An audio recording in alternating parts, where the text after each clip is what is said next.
are going to call this workshop of the Martin County School Board to order. If you would all please rise for the Pledge of Allegiance.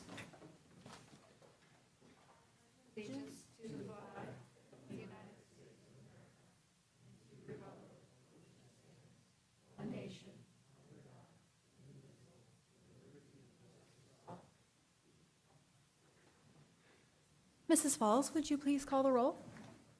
Mrs. Roberts? Yes. Mrs. Powers? Here. Mrs. Pritchett? Here. Mrs. Russell? Here. Please let the record reflect that Mr. DiTerlizzi was unable to make it today. We will now have our board information share. Ms. Pritchett, are you able to give us an update on FSBA's legislative priorities? Yes, they are looking for ideas for their platform as well as our platform.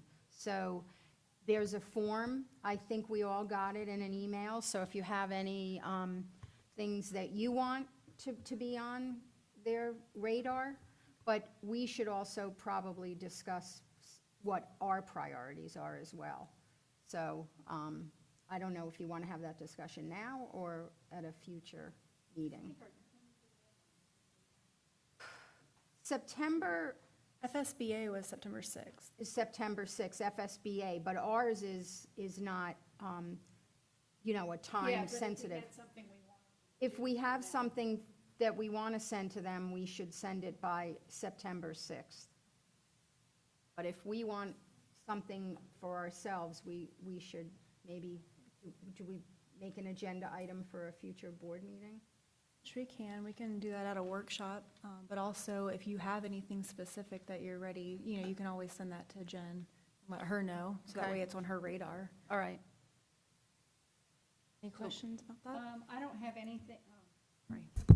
I don't have anything for FSBA's, and we can do those individually. I don't know if the board had anything we wanted to go in together with, submit anything as a board, FSBA?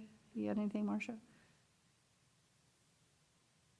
I'll be honest, I haven't really thought about that yet. But yeah, I think that, I'm sure there will be things that we're going to want to submit, but we just need to talk through it. What we didn't get last year, I think, should be some of our priorities, obviously. Continue. I think it will be our graduation initiative will continue to be an issue, but it's also something, while we brought that forward, I think we have many other school districts that have kind of are jumping on, and that's an issue for them as well. So did you submit that to FSB last year, or was it just, can you do that again this year?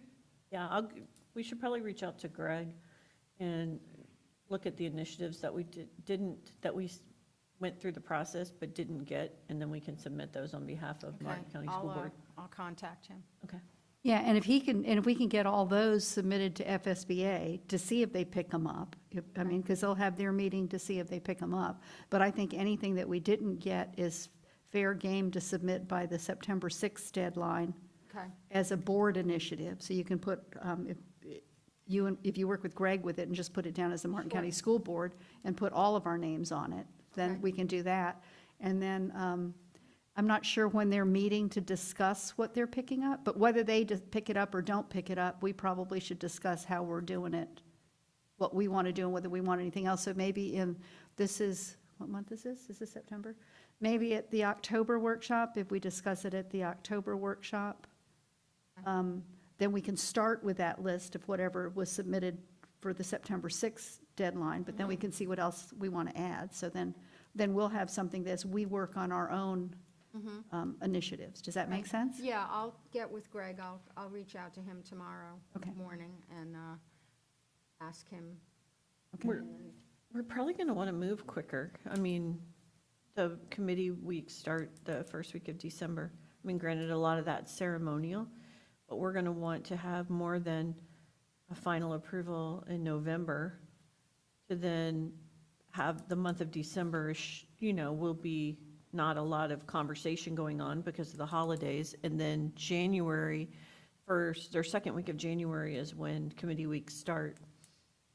So I was January thinking 13th. if we discussed it in October, at the workshop in October, we could approve it at the we could approve our Okay. initiatives at the October meeting. Okay, I So thought the- you meant October meeting. Okay. No, no, no. Okay. So I think if we Okay. discuss it, so, Ms. Falls, if we discuss it as an agenda item, and then if you get the information from Ms. Pritchett about what was submitted to FSBA, and once we see that, we can add anything we want to onto it, then we would discuss that at the October workshop, and then we would put it on the October agenda. Okay. So once we have it on the October agenda, then we would approve it as a board, and then Ms. DeShazo can help us put it in a format so that then we have something that's concise, easy to read, something that we can use, something we can reach out with, et cetera. And then that puts us so that I would think that we would have it then by November 1st was what my thought was. And if we had it then, knowing that Thanksgiving is pushed, I think, until the 28th of October, it gives us the month of November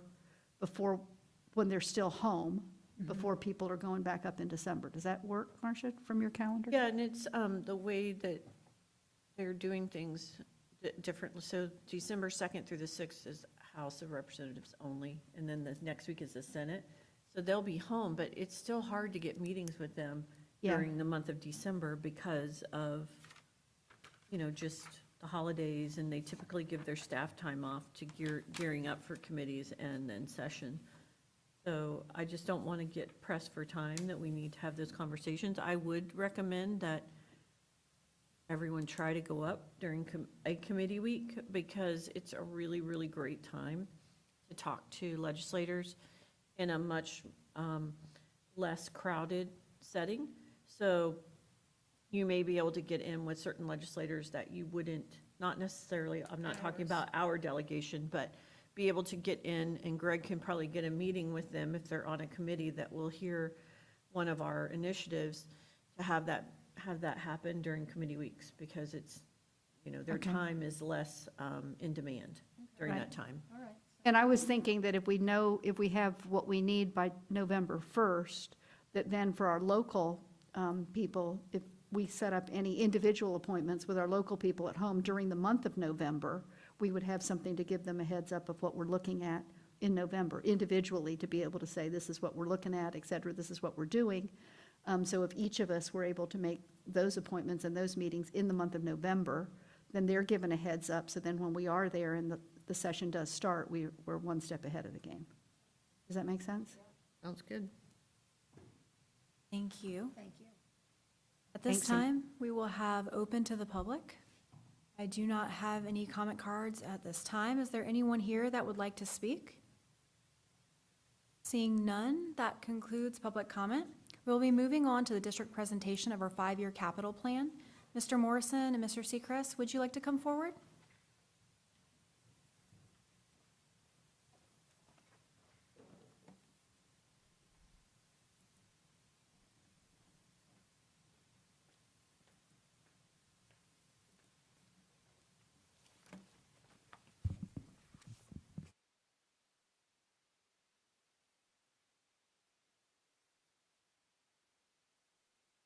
Chair, Superintendent Maine, and board members. I'm going to do our, basically it's our annual presentation of our major capital projects. Every year we work with Carter Morrison, Deputy Superintendent, Superintendent Maine, to go over our capital projects for the 5-year capital plan. And then I put together a presentation for the major projects, which consists of a poster at the end of 24 major projects. So we haven't eliminated any projects moving forward. We still have 24. Some of them are overlapped from the previous year because it is a 5-year capital plan. We've completed some, like Jensen Beach Elementary, Palm City Elementary, the district boardroom. Those are going to be coming forward in future meetings for closeout for recommendation by the board, but we have completed some, and then we've moved some forward, and we actually have new projects now on this presentation to bring forward to you for the next 5 years. So it takes us clear up to like 29. So 2029. So I'm excited to share this with you. Our first project is the carryover from Stewart Middle. This is still phase 1. We're right at that 78%. In reality, they have moved into this project. They're using building 1.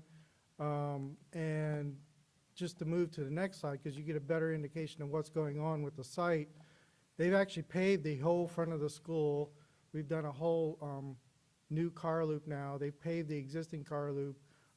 The new Building 10, which is the cafeteria building, is now probably 75% dried in. So they actually have roof deck, insulation, and roofing material. So it's pretty close to being all dried in for that whole building.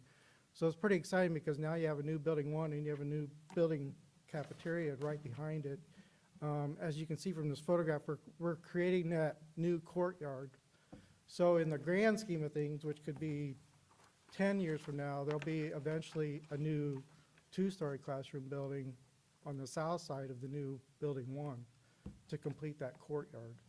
But as it stands now, we're in the process of completing Building 10, which is at 22%.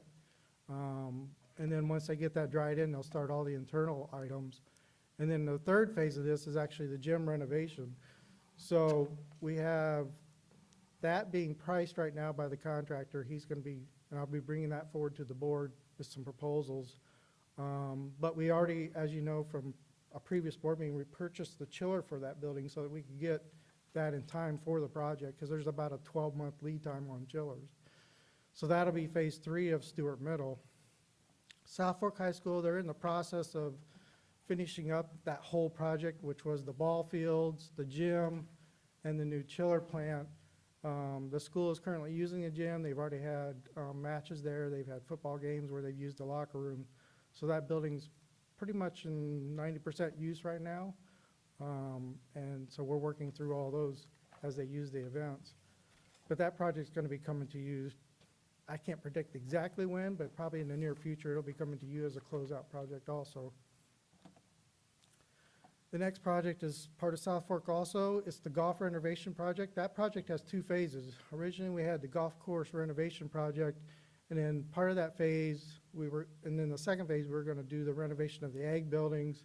We were going to try to eliminate the 3 portables and turn that into hard classrooms, and then renovate all those ag buildings, the pole barn, the vet building, and then they have like a big storage building near campus. So we were going to do a full renovation on that. So now it's broken up into 2 phases, because the first phase, we have an in-kind donation for the golf course renovation. The second phase is actually the building project, where we do the new building for the classrooms and the building renovation. Sure, go ahead. Do we still have a sheriff's deputy living in a trailer on the property? He's right there, it'd be your northwest, I can't point to it, I don't think. He's right above the chiller plant. So at some point, can we get, maybe the superintendent can get us a report as to what that looks like? Do we have a lease?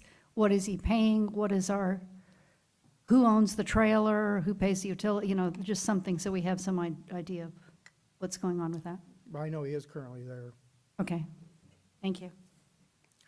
So like I said, that project, we may have to look at the phasing of that, where I start the phase 2 sooner than we start the phase 1. It just depends on when that donation's gonna come in from our donor, because we currently don't have that.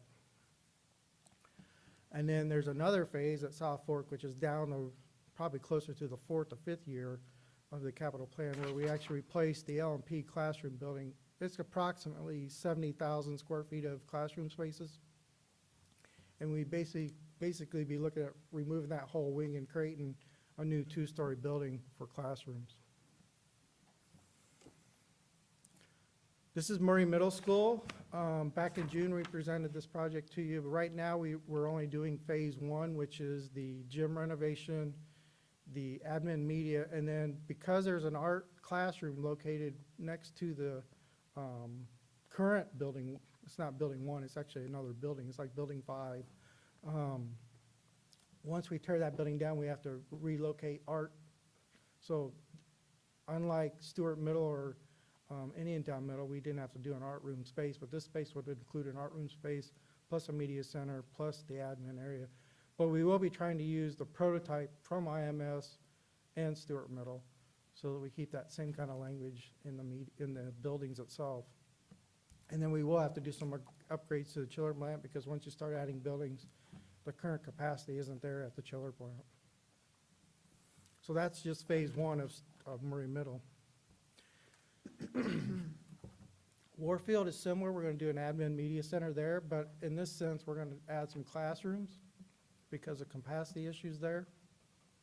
So this project always has had classrooms added to it, so we'll use a similar prototype of admin and media, and then we'll do some kind of building that connects as a classroom wing.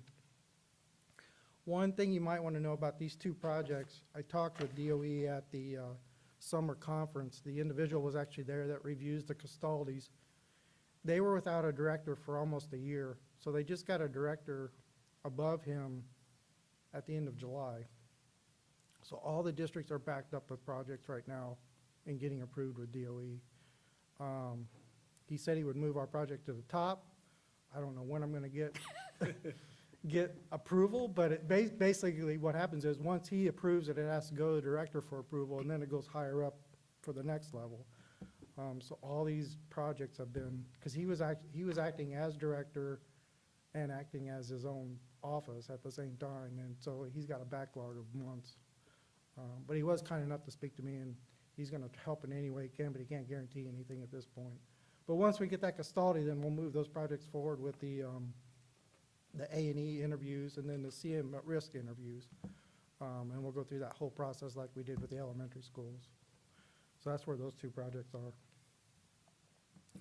Hidden Oaks Middle School, it's kind of a unique project. What we want to do is, I don't know if everybody understands that school, but, excuse me, the part of the HVAC system is located inside the building, which means the ice storage tanks and the pumps are all located inside the building. And slowly but surely, we're getting issues with things breaking down. And the way they were built, it's kind of like building a steam shovel inside the building and not being able to remove it. There is no way to get these items out of the building, so we want to propose on-site, somewhere around the exterior of the buildings, build an ice storage plant similar to like what we did at Stewart Middle and South Fork, and basically bring in new ice storage with pumps, and then connect it to the existing chiller yard, because that chiller yard is okay at this point in time, but we're having issues with the rest of the system. So that's what this project consists of. So, Mark, can I just go back to Warfield Elementary really quickly? Sure. So the new admin, media, and classroom building that is shown on here, where will families enter now? Where will Carline be? So we will not actually change the drive entrance, but we will expand the whole car loop and parking area, because the existing building will come down eventually, and then they'll enter the new building, which will be on the south side of the parking lot now. Because, parking is a real issue there. They're parked all up and down Osceola Right. during the day, even with that back parking lot is always full, plus the one that's up by admin. So this new parking area will service the admin? That's where a parent would park if they wanted to come? It'll But be Carline will be on the opposite side where it Right. currently is. Right. The parking, so we're gonna try to take the footprint of the existing building that's admin now, and that'll become parking also. But then the south side of this whole diagram, which is next to the new building, that would end up becoming visitor parking and parent parking, and then the car loop would probably go around that scenario somehow, so that we could extend it. But we'd end up having to use the same in and out probably onto the street without causing major issues. Yeah, we need to think about that, because if what you're saying, that intersection where it says new parking and drive, it's kind of weird, and it gets really kind of dangerous back there, because the street is not lined up, so Right. it's a stop sign on both sides, but it's not on the through street. And, so we need to think about Carline, if it's going to be in the old loop where it used to be. Well, right now, it may enter on the old loop, but it's probably doubled in size at this point, once you take over the old building and redo that whole area. And then like we do at some of our elementary schools, they actually weave in and out so that you can create a longer line. We'll have to see how many cars we need to actually get in there. But it does become tricky with cities or county entities when you change the actual entrance into your school. But we Yeah. can look at all those, we can look at all those scenarios. I can't say yes or no to changing the entrance, but I know the actual size will almost double once we take over the existing footprint of the building.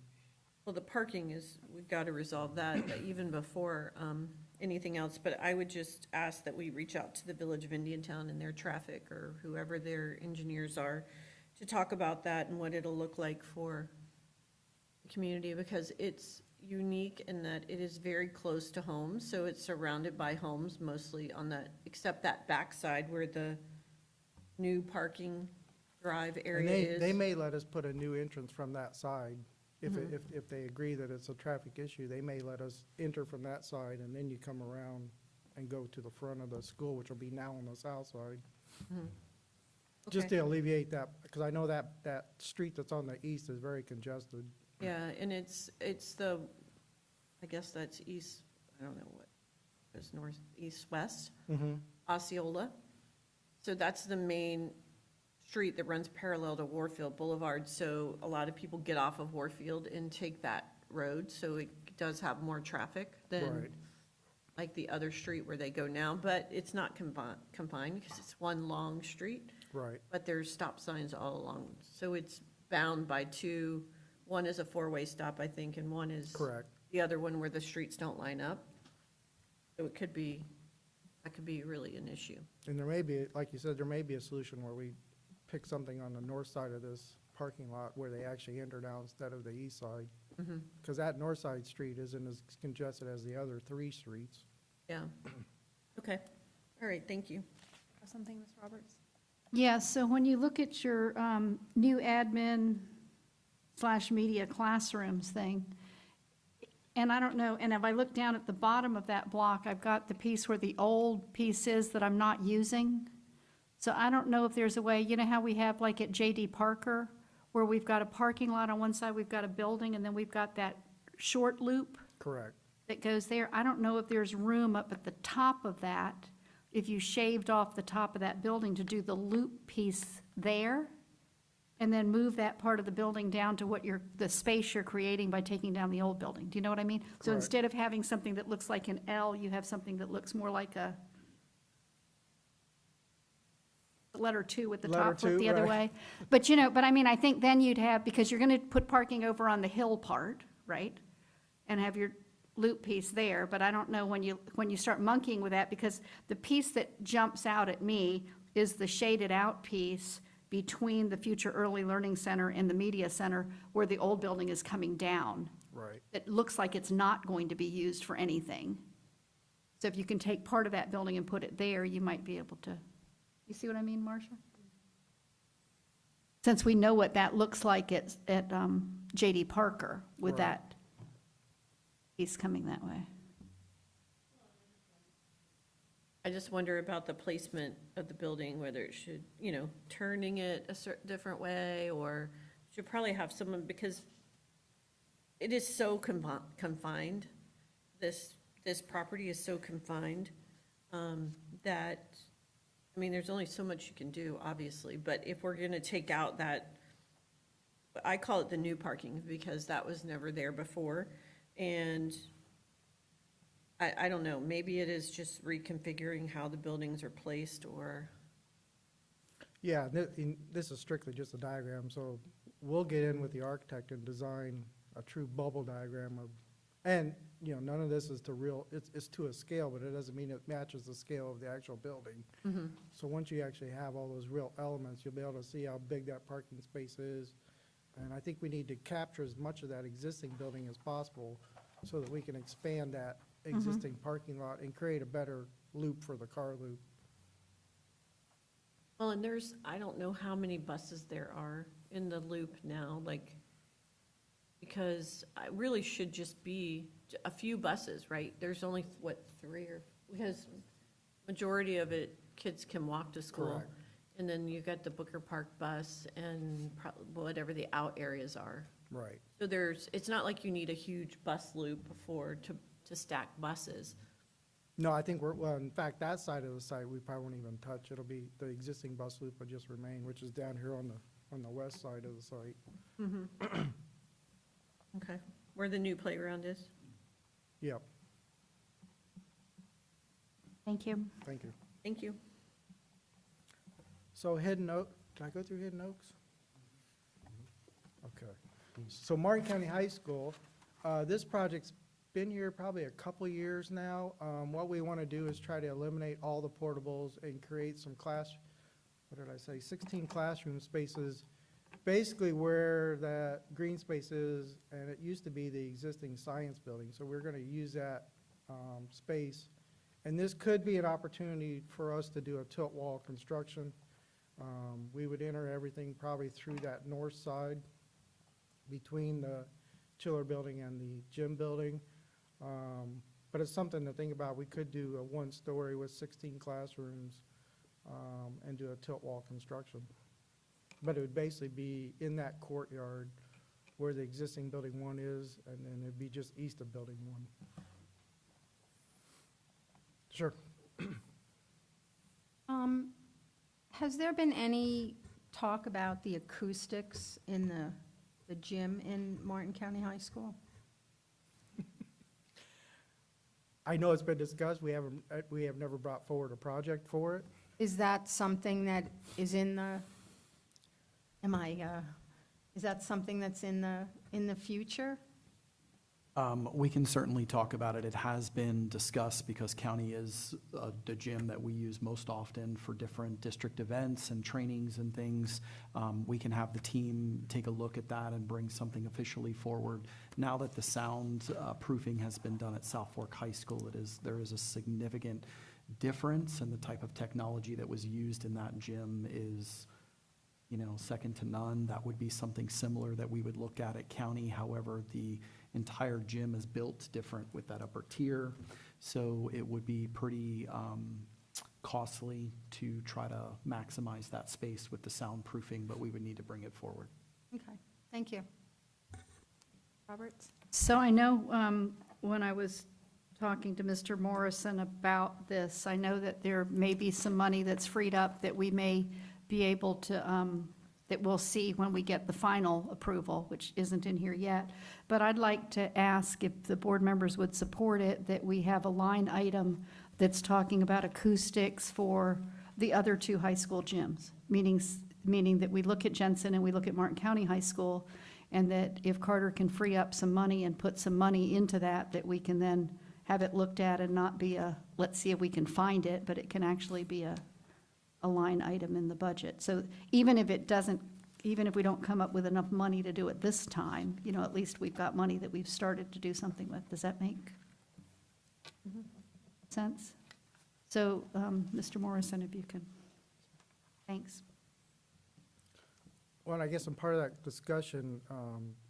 The time those gyms were built, we don't necessarily have the same technology we do now. Right. So that part of it's probably progressed infinitely compared to when it was actually built, those 2 gyms anyhow. So, yeah, it's totally different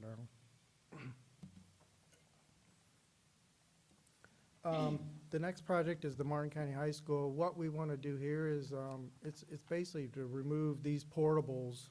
Right now, we have 15 of them, and they've been there so long, we have covered canopies, we'd have to redo the site work. So that's basically what it costs as an estimate to do that project at Martin County High School. And where is that where would it go, right on that site? It's Where they so- are? Where the portables are? Will we remove those portables and put in a new building right there?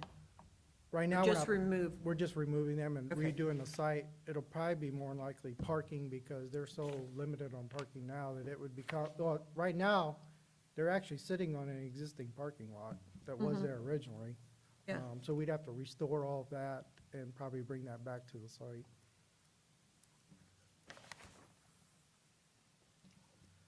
So this is Martin County High School, another project. What we want to do with this project, there's a chiller plant on the north side that basically services It's in rotation with the gym, but it is one of the key elements when we have graduation, that it helps cool that gym during graduation. That plant has miscellaneous equipment and everything that's not usable. It hasn't been used for a long time. This project would clean up the inside and outside area to eliminate everything that's not being used. It's not a matter of replacing chillers or anything, it's just a matter of cleaning up that whole area, cleaning up the site, and just getting rid of everything that's not being used.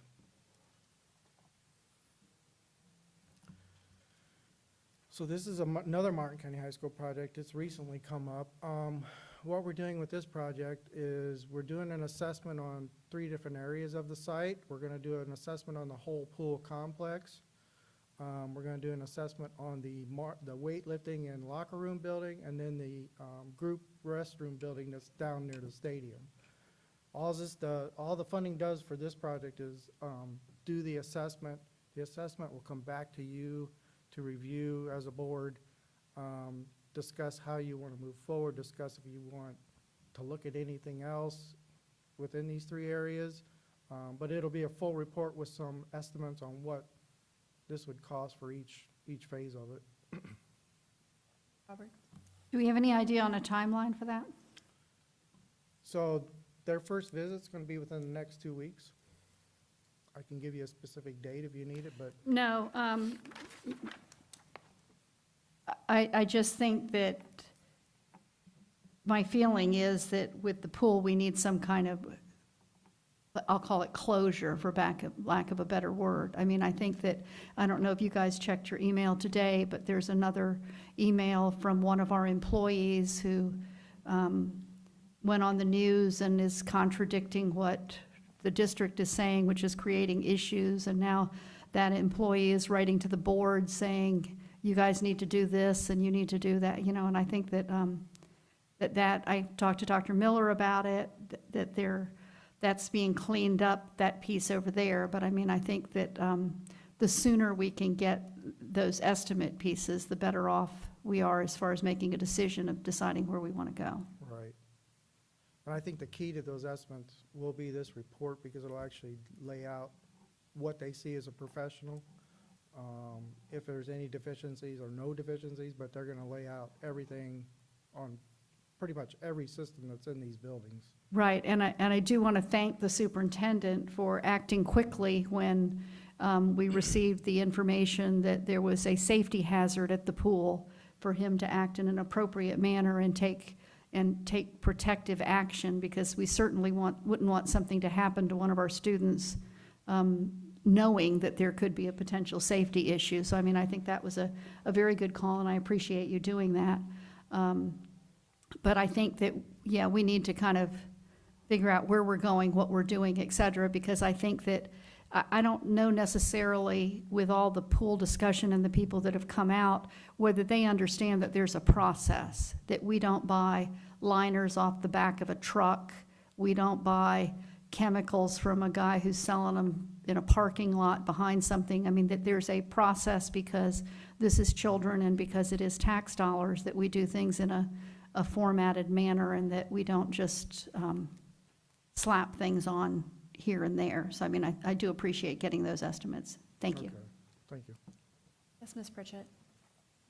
In that vein, who is the consultant that's coming in to do this?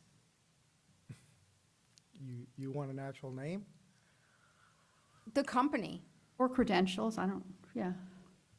So it's an architectural firm, an engineering firm, plus a pool consultant. Okay, And currently, they're doing projects for FAU, and they've done other major pool projects. I want the public to be aware that we are taking these steps and we're being very diligent and deliberate in what we're doing, because we want this to be done correctly. Right. Thank you. Well, and I really appreciate the look at it this way, because it is really a holistic approach. And I think over the years, we put a Band-Aid on so many things. And this really takes a look at not just the pool, but our other athletic facilities.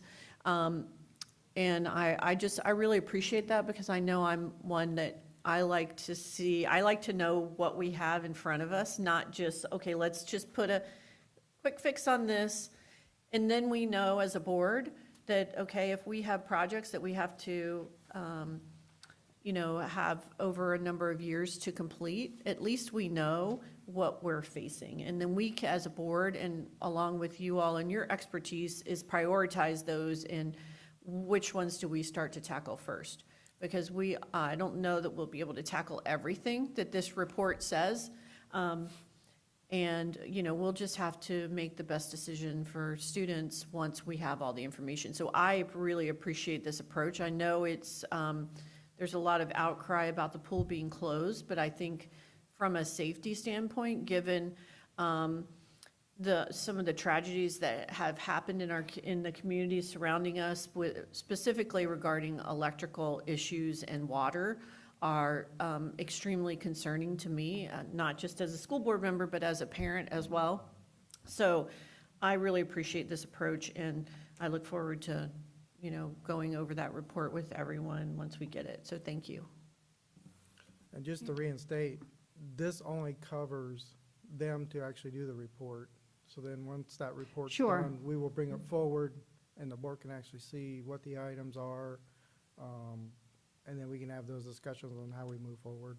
Sure, and just in case the public wasn't aware, I do thank the superintendent also for making the arrangements for the swim team to be able to have space to do their practices and to take care of what they needed to do. So I understand they're at Sailfish Splash, the same location that the other two teams are at, so they're using that. And I thank the county and Sailfish Splash for being able to accommodate our team so that they have a place that they can be, and it isn't an inconvenience any more than it is to any other school. But they do have a place, and they are practicing, et cetera, and I think that was a very quick turnaround. I appreciate that. But thank you for everybody who took the safety issue seriously and realized that something needed to be done. Thanks. So our next project on the list, we've been working with Mr. Main on this particular project, but just to bring you up to speed, these schools listed here, they have kitchen areas that were actually built with no air conditioning inside the actual kitchen space. They have air conditioning around the space. Back then, the thought process was that you draw the air conditioning through the space and cool the space that way. So it hasn't worked. And these are some of our older, I call them finger schools, where we have buildings spread out throughout the campus, and then you have your separate cafeteria and and it's connected to the kitchen. So the idea here is just to provide the engineering cost to do wall pack units in those kitchen spaces. It's not a cafeteria renovation. We just want to address the kitchen spaces in these schools listed, and come up with a wall pack system so it's less evasive, where we're not coming in with huge ductwork, we're not trying to lower ceilings, we're just coming in with wall pack units to condition that space, but have an engineer design that system to handle that volume, and then we can actually cool down that space. And then once we get the engineering, I can actually get proposals for each school, and I can actually bring that forward to the board by school, and you can decide which direction you want to go. Ms. Roberts? So, Mr. Morrison, I think you need a line item for that. Yes, ma'am, thank you. Thank you. But this is strictly just the engineering. It has nothing to do with the equipment or anything at this point, because we're still trying to figure out what that looks like. But we have narrowed it down to probably similar to a wall pack system. That's the most non-evasive, and it just doesn't take up all the space. The next project is actually going on right now. It did start in July. It's the purchasing, oh, sorry. I'm sorry. So I know that Felix and Seawind are projected in this next year to use the 896 for their cafeteria renovation. So it would not, just to be clear, it would not include the HVAC system for the back, correct? No, that's a- Okay, That's a separate right, okay, renovation. thank you. The next one is our purchasing, maintenance, and transportation site. We are in the process of that enhanced security project. It did start in July. Just to bring you up to speed, they're working on the perimeter fence. So as they tear it down in a day, they have to replace it in a day, so there's no areas that are left unsecured at this point. but it is going back up with the 8-foot no climb around the perimeter. We're adding new LED light heads, because we already have the poles around the bus parking area. And then there's gonna be automated gates on Dixie and automatic gates near the airport entrance there where they can exit. So there's just gonna be more security where the gates aren't left open during the day, basically. You don't have a dollar amount on that? Is that funded from last year? Yeah, it's already in process. It's already in there, okay. It's similar to like Stewart Middle and South Fork. It's been started and already funded. And then this project here is the SDO warehouse renovation project. The thought process was, once we moved Spam into the center warehouse, we ran out of storage space. But that building's built to a 30-foot tall volume, which means we still have a second floor capability. So this would be, excuse me, this would be bringing in a second floor system to use the third warehouse as 2 floors and use part of the center warehouse as 2 floors, but not over the playing area that Spam currently has. And that's kind of what we discussed with them, I guess, a year ago when we gave them that space. But that's just to utilize that space more efficiently, because right now it has a 30-foot ceiling and you can only use 1 story of it. And then this is our So, current. Mark, let me ask a quick question. Do Sure. we have plans to consolidate any of our warehouse space from other areas here so that we're eliminating what we need, maybe off-site or? They're working on Dixie, right? Yeah. So they're currently working on consolidating Dixie. Okay, They're going through that process now. yeah, that's a project. That's a project. So, once you guys give us direction, this will be our new 24 project poster. I do have an error on it. On the Martin County, it was the Martin County projects. I said it as sales tax, it's actually all impact fees. So that bottom left diagram for Martin County High School will not be sales tax. But other than that, it's correct. And those projects there were just listed in this presentation. So at this Thank point, I'll you. take any questions or. Any questions? This is big paper. I like seeing that sign. Madam Chair, just to highlight and allow the board members to be able to navigate the 5-year capital plan, which is this document that shows the 5 years of projects listed from 24-25, which is the current fiscal year, all the way out through 28-29. Just want to thank Mark for highlighting a lot of the projects that are embedded within the plan and funded. Just wanted to point out just a few things, just a few highlights in the plan as you work your way through it. To look at, for example, the very first line of the estimated tax roll of $38.3 billion. That is what provides us, when you multiply that by the 1.5 mils at 96%, we bring in a roughly $55.2 million this year just in that tax levy. On line item 22, just to point out that in 25-26, next year, is when we make the final payment on the Series 2021, certificates of participation. Yes, ma'am? Hold on one second. Oh, the paper? Oh, okay.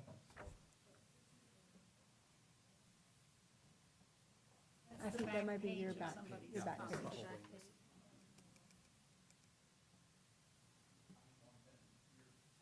I just, Understood.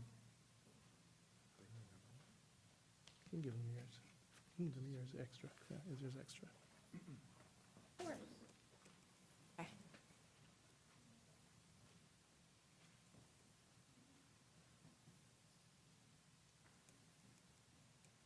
Yeah. Right. Okay, go ahead, thank you. Yes, ma'am. So on the very first line where it says estimated tax roll, $38.3 billion, that's the tax roll that was certified by the property appraiser this year to the Department of Education. for the years 25, 26, all the way through 28, 29. Those numbers come from the Economic and Demographic Research arm of the Florida Legislature. They have an ad valorem estimating conference every year that they put together numbers on the estimated tax rolls for the various counties in the state of Florida. They do it by county and also by school district. On line 3, that $55.259 million, that's the amount of revenue that is projected to come in using the 1.5 mil tax levy for capital purposes. On line 22, just wanted to point out that in 25, 26 next year, we will be making the final payment on the Series 2021 Certificate of Participation that was issued to fund the reconstruction of the Jensen Beach Elementary and Palm City Elementary Schools that is supported or backed by the sales tax referendum. So you'll notice that in 26, 27 and forward, there's no debt service payment scheduled. On line 32, just want to also point out that millage used for COP debt service, your school board policy and Florida statutes allow you to use 75% of your millage rate in order to service, to pay for COP debt service. 75% of 1.5 is 1.15. The board is at 0.055 in 24-25, 0.004 in 25-26, et cetera. It's an indication of your financial strength, that you're not highly leveraged. Some school districts around the state, unfortunately, are highly leveraged as they have not been able to budget conservatively and keep up with their projects. Line 33 also, And I do think that's very noteworthy. I mean, I think we notice that year after year, is that the amount, I mean, just for the public's edification, our only mortgage is the one we have left on Anderson Middle School. And when you look at other districts around the state, they're not in that same position. I mean, we're at a $2.5 million mortgage payment every year, and which is a really small amount compared to what other people are doing. And the problem is when you borrow money to pay for those things, that then for the next 20, 30 years, you're paying interest on something that then breaks, and you're paying off something that doesn't work anymore. And which is why we've seen other districts around the state saying, well, that's why we don't have air conditioning. That's why we have leaking roofs. That's why we have all these other things. But we've managed to, in a conservative county like Martin County, we've managed to be in a position where we've just maintained that one piece. And it goes back to thanking the taxpayers again, 6 years ago for agreeing to do the sales tax to pay for the 2 replacement schools and to help us deal with the backlog and safety concerns that got us to the point where we didn't have to try to figure out how we were going to borrow that money to do that. So, but thank you, and thank the taxpayers. on line 33, and just in tangent with that as also, you are allowed under Florida statute to use 75% of the actual revenues that you receive for COP debt service. You can see here at 3.6% as of 24-25, and then it drops to 0.02, 3.7 in 26-27, and so forth. So you're well within 75%, obviously. On lines 37 through lines 48, I'd just like to give my thanks publicly to Dr. Adrian for working with me to right-size the educational and technology budget. We've had many discussions in order to try to look at an analysis of how much was being spent by line item, look at the needs for the future, and to right-size the budget. And we've also, just for what it's worth, mentioned that on line 58, we've set in place a technology reserve in case some of those funds that are budgeted, if it's not spent, then it falls to that technology reserve. If it falls to fund balance, then it might be at risk for Mr. Seacrest here to come and say, I need a little bit more money for a particular project, and we don't want the technology to suffer. So they'll have their little bit of a fund balance, if you will, to carry forward from year to year. I have a couple comments on that, Yes, ma'am. those lines. And thank you, Mr. Adrian, for taking care of all those and giving us so much information for those. So I have 4 items that I want to bring up. One is line number 43 for the Nextel General. Mr. Morrison, you were going to check and see whether that 467,620 was going to carry every year? Yes, we have information that there was some hardware that was E-ratable several years ago in 2019. It was, the licensings were paid for 5 years. We're now looking at, that's coming off E-rate, and E-rate will not fund those old technology. So the 467,520, unfortunately, looks like it's going to carry, but there's another line item in the backup that you have for 150,000 that might get reduced and be added to that. So That's the line 46 for the software ET, correct? I believe, yes, ma'am. That's the Wi-Fi piece? Yes, ma'am. Okay, so just to clarify, the 467,620 is staying the way that it is, Yes. but we're expecting that the software ET number and that number are going to somehow adjust with each other, Yes, ma'am. correct? That is correct, yes. Okay. Thank I you. had two other questions. One was, and this is more for board discussion, I guess.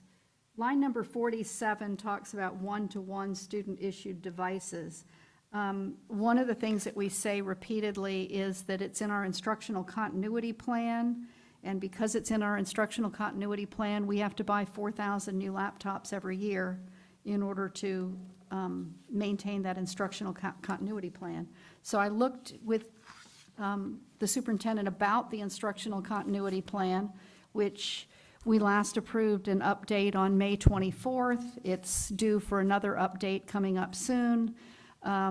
It appears from the questions and the responses that we are not required to have a one-to-one thing. Right now, it says, the plan actually says that we have a one-to-one. It says, let me find the language.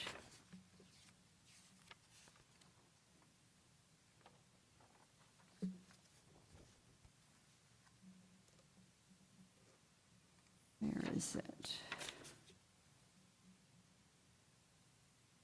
Under component 6, it says, determine which students will need devices if the LEA does not already have a one-to-one initiative.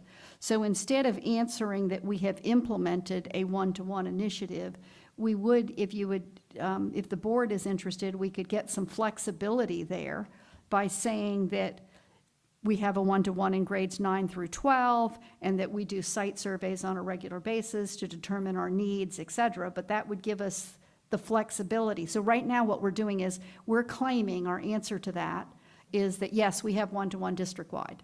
And by claiming we have one-to-one district-wide, it puts us in a position where we have to buy 4,000 laptops every year. But if we change that language to something a little bit more, that gives us a little bit more flexibility, then the superintendent can give us something that says either we want to maintain one-to-one or we don't want to maintain, but it gives us the flexibility that we don't have now in the instructional continuity plan. So, How does everyone feel about that? Bridget? So would a number be applied at all, or it would just be as needed? so my thought is that in that line item, the 1.28 million, we could leave the 1.28 million there for the 5-year plan. But it's just that in order for us to be in a position where we don't have to buy one-to-one for everyone, if the superintendent came up with another plan and came up with something else, the first step to doing that is changing the instructional continuity plan. So if we adjusted the instructional continuity plan and said, like we had pre-COVID, we have one-to-one, we maintain one-to-one in grades 9 through 12, but we gave ourselves the flexibility, because the question is saying, if you don't have a one-to-one initiative, determine students that would need a computer. So if we said, okay, we have one-to-one in 9 through 12, and for the other students, this is our method, site surveys, computer counts, et cetera, to determining who we don't have one-to-one with, then it puts us in a position as a board. So if the superintendent came and said, I don't think in kindergarten we need one-to-one computers for all kindergartners, or I think we can do something a little bit differently, it puts us in a position where we can do that. Whereas right now, we can't do it because Well, are kids getting replaced every year? Well, so because we have a one-to-one initiative, we're buying 4,000 computers every year. But we're not using them. Well, we're using them to varying degrees, but they last 4 years, so we're pretty much buying 16,000 computers, correct, Todd? 16,000 computers over a 4-year period, laptops. I'd have to double. I'd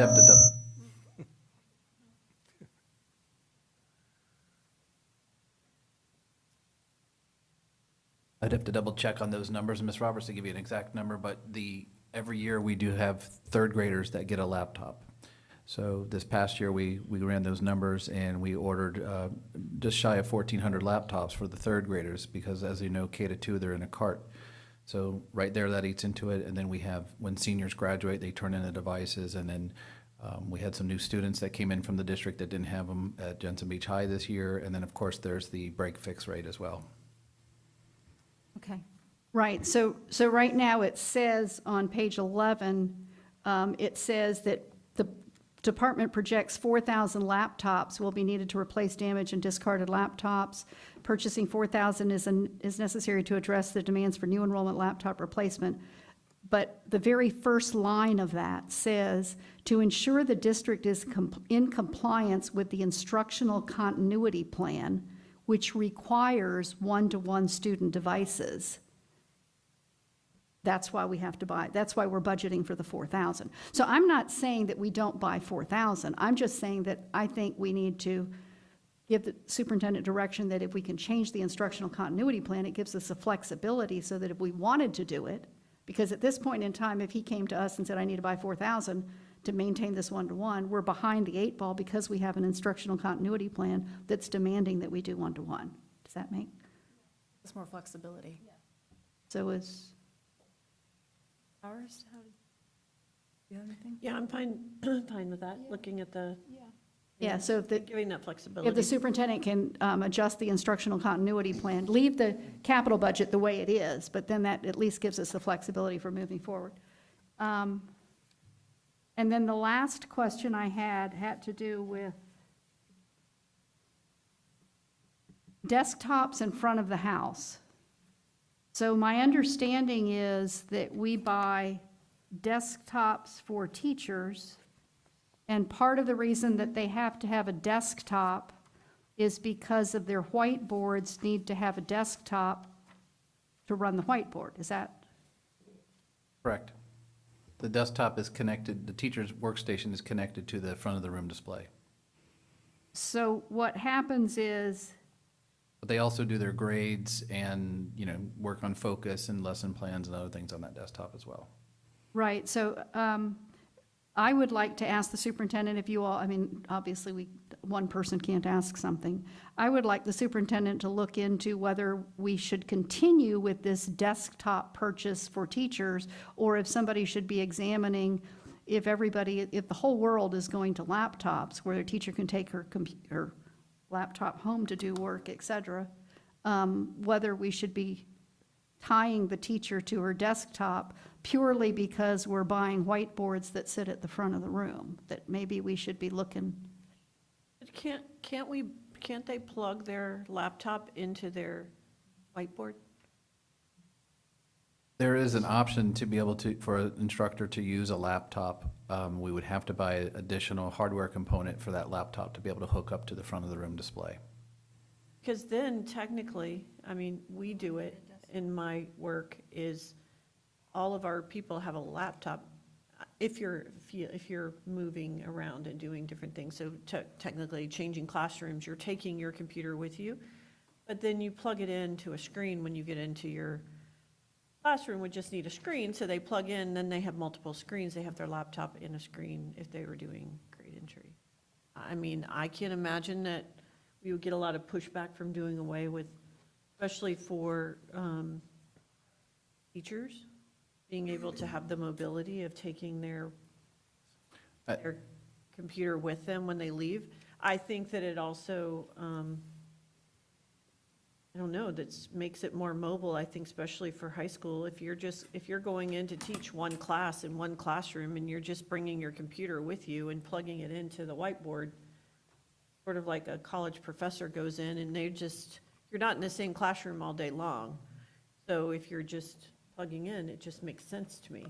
So if we have 1.285 million set aside for the next 2 years to buy desktops for computers, I would like the superintendent to look at what that looks like. The superintendent and Mr. Adrian to look like what that would look like if we didn't do desktops, if instead we did laptops to do that, how that would play out before we bring a purchase order up for $1.2 million for some desktops. That's smart. Well, and I think too, as we, under Superintendent Main's leadership, as our staff are, spending a lot more time out in the field, that it makes sense that, because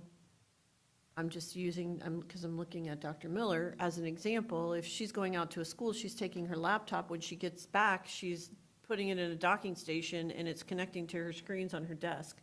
So she doesn't have 2 computers, she has a desktop, or she has a laptop, but when she gets to her office, she has the flexibility of those multiple screens, and the cost has gone down exponentially because we're not buying multiple computers for one person. Thank you. Thanks. Thank you.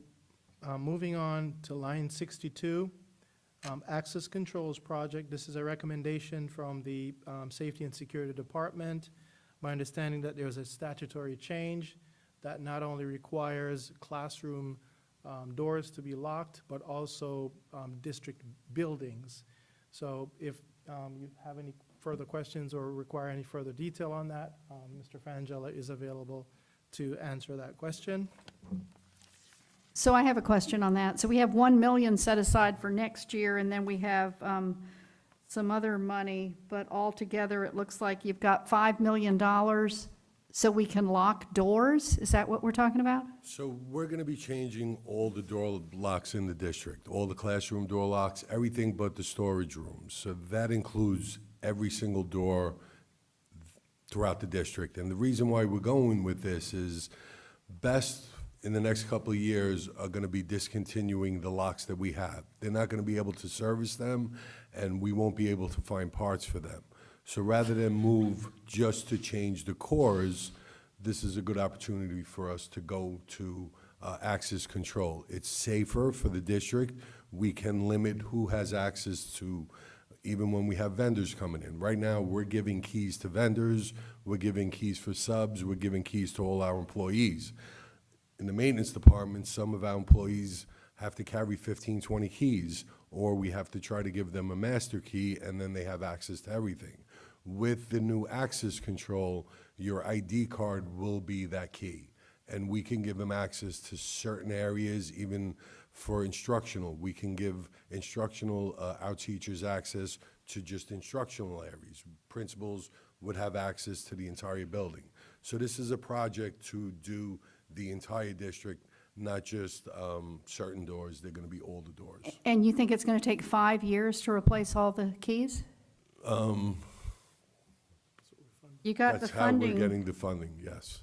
So if we had the funding now, we can go ahead with it earlier, but it will take, it's going to take time to do different projects. We probably wouldn't be able to get it done probably within 3 years at the quickest time we could do it. We're going to be reasonable in what doors we're having access control, because students are not going to have a way to swipe their card. It will just be our staff. So we're going to ask for a waiver for a door, like, for example, that comes into a building that is enclosed in our campus at Jensen Beach High School, that door is not going to be locked because kids are coming in and out of that all times of the day. But, correct? We're Yes. going to be, okay. Correct, we are going to get a waiver for those type doors, correct? So we're in the process right now of exempting all the doors in, that are all the high schools, middle schools, and even some elementary schools. The statute passed July 1st. I don't know how they expect us to not exempt them, but if we had to, depending on what they do in the future, we will have the technology that if we had to provide anything to the students. It would just be the buildings inside the exclusive area. We don't want to do that. We are exempting them this year, but it will give us more flexibility if we had to do something in the future, because I don't think they thought it out or how you were supposed to lock buildings inside the exclusive zone and still function. So I think we have two issues. The first issue is, I don't want to give anybody in the public the impression that we have doors that are not locked. Okay, that's number one, that our campuses are locked, but obviously a door that a student goes in and out of, like say into the lunchroom or something like that, that once they're on a secured campus, it doesn't mean that there are certain doors that are not, or say a bathroom door, you know? So it doesn't mean that every time somebody needs to go to the bathroom, they've got to go find a key to go let themselves in a bathroom. So I think one is as Mrs. Powers is saying, there's some exemption language for some doors that don't need a key. I think the second issue, though, is that if you have locks that you say because the company's not replacing them and not doing something, we have to replace all our locks at a cost of $5 million. My point is, for that second issue, if we're going to replace all these locks because a lot of them aren't working, for $5 million, I don't know whether it's reasonable to say we're going to do it in 5 years. I think that may be too long. What if I'm in this building and I've got 16 doors that are locked and 3 of them aren't working and I can't get the repair parts for them? So then do I do 13 doors or do I do those 3 and then I've got 2 different systems going? Or do I try to go in and if I examine this building and say, okay, I've got this building, I've got 27 doors, and I've got 10 of them that aren't working. Well, don't just do the 10 and figure 2 years from now I'm going to come back and do something else. Just go ahead and do all of them, right? If you're going to replace the technology, I mean, it doesn't make any sense to be sitting there looking at 2 different.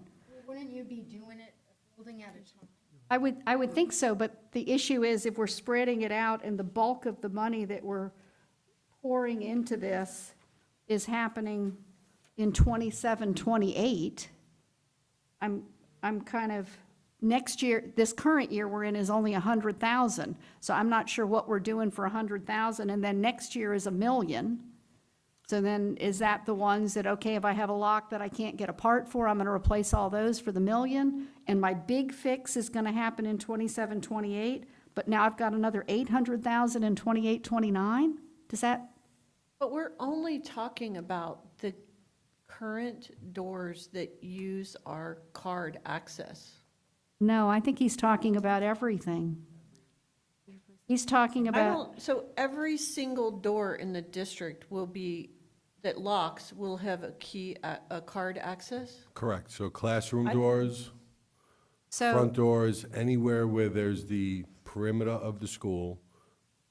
The only thing that we were leaving out was like storage rooms, electrical rooms that our staff wouldn't need access to other than the custodians, plant operators, maintenance, and facilities. So anything that's in the school that the staff members would be using, it would be card access. so I'm thinking that before we spend the $5 million, and I don't know whether that can be a safety meeting or whether that needs to be privileged or not privileged, which doors we're locking, which doors we're not locking, et cetera. But I think we need to have a discussion on what that looks like in more details. And I think what's going to end up happening is this year it's not going to matter because it's only 100,000 in this year's budget. But next year, when you're looking at, well, okay, I've got 4.9 million that I still think this is going to cost, then we can determine on how we're going to, whether it's going to happen in 1 year, 2 years, et cetera. But I would feel more comfortable if we had a meeting that discussed exactly what this is going to look like, and before we just say, go to it, Frank. Is that? It makes really good sense to me. I know that we had this type of card access at the hospital. It does not do away with keys. And even still, some even perimeter doors that aren't high-traffic doors, they don't need to be card access, unless someone needs to, you know, the custodian can have a key to that. But if it's a main entrance door, if it's an in and out for employees, that type of thing, I think that's, So we can. we need an inventory, I guess, So I think, basically an I think we need inventory. another meeting to discuss that, but Well, thanks. and I think you're right. I think, and I guess we would have to ask our attorney, because we don't want to be talking about, Which doors we're all these locking and which doors doors we're and- not locking, yeah. yeah. Thank you.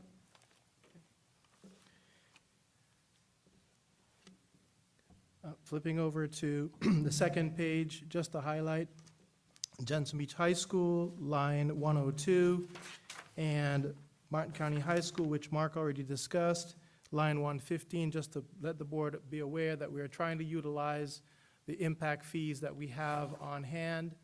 I know we had discussed in a previous workshop the shelf life, if you will, of the impact fees. And so we're trying to apply some of those impact fees to get those spent and are encumbered within that 7-year period. And just to go back just a moment to line item number 57, of which there are 3 of them, which is the roofing project 90524. Now, what you'll see on the plan is there are two pieces, if you will, to the roofing project. There's some roofing that is funded by the local capital dollars, and there's also roofing that is funded by the CO and DS, such as capital outlay and debt service. In your presentation, on slide number, what's slide number here? On the slide after the summary of the proposed projects, what you will see is some communication that I've had with the Department of Education regarding how do we go about and what is the process for spending the capital outlay and debt service funds that the district currently holds. Per communication with the DOE, we have to submit the cost estimates to the DOE, of which in your backup, you have a listing of schools and the various costs, the estimated cost for repairing those particular roofs. We will be submitting those to the Department of Education based in the order of ranking that we will come up with working with the maintenance department. Once the DOE gets those, the ranking, they will enter that into their IFAS system. The IFAS system is their FDOE database that we have to put in all of our capital projects, and it comes up with a facilities work plan, and it looks out for 5 years on what we will be doing. So that IFAS system, once we submit the plan, the project it's called the Project Priority List Plan, to the school board. We'll be bringing that forward at the September meeting and making sure that we will rank those projects. Included, what you will see as part of the Project Priority List, which is something we've been working on for some time now, is fire retardant stage curtains that we have at some of our high schools. We received a report from our safety manager that those curtains need to be replaced. And in studying the SREV chapters and statutes, it is eligible to be placed on the project priority list. So we'll be including that in the list and bringing it forward for approval. Once the school board approves that project priority list, we will then notify the DOE. They will update that with the board approval date in their IFAS system. They will then prepare the PPL packet and have the State Board of Education vote on it and approve it. Once the State Board approves it, then the district superintendent will be notified, and then we can go forth and spend those funds. So at your next meeting, you'll be seeing that project priority list come forward with the roofing estimates that we have received. It's in your backup, as well as an estimate to replace the fire retardant curtains at the high schools. I had one other question on that page 1. So line number 64, which was moved from the back, which is upgrading intercoms and announcement systems. I don't know about the rest of you, but when I go visit a school and you push the button on the intercom, Disappeared. they don't speak. I don't know whether the intercoms are broken, but you're supposed to, some schools have a little sign that says, listen for the click and then open the door.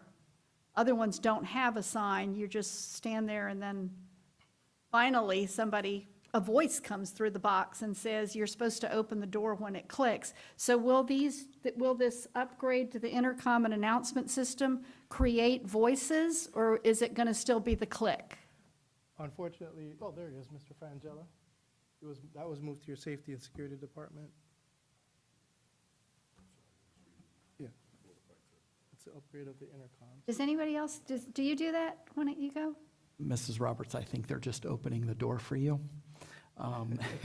But we will notify staff. They are supposed to be communicating with you through the intercom. There is a camera, and my guess is they recognize who you are and know that it's you as a board member, and they are just releasing the door for you to pull on. It does make the click, but they need to be communicating with you. And in every case, whether it's you or me, they should be asking you to hold your badge up to the to the little camera. So that is a communication thing that we can get out to schools. Oh, never mind, they're just not talking to me, sorry. Sorry. Everybody else they're talking to. Personal. I think so, but, okay. Okay. My final item this afternoon, Madam Chair, board members, several workshops ago, I believe it may have been Mrs. Powers and Mr. Dietrich brought up a question with respect to impact fees. If we have, for example, collecting fees in the south, but there's no high school, and the student attends school in the north for high school, does the impact fee follow the student? I have exhaustively done research on this. I have contacted other districts as late as this morning. Our districts to the north, they are not aware of any restriction other than the tracking by zone. It appears that let me back up. So the county controls the ordinance as it relates to impact fees. Behind the ordinance is an impact fee study. Typically, that impact fee study will say district-wide use of impact fees. When we looked at our county's impact fee study, it was silent. But then again, it does not restrict you for money to follow the student. We've worked with with a consultant. She told me that, and Mark was on the phone with us, that all of our clients who are school districts, they use their impact fees district-wide.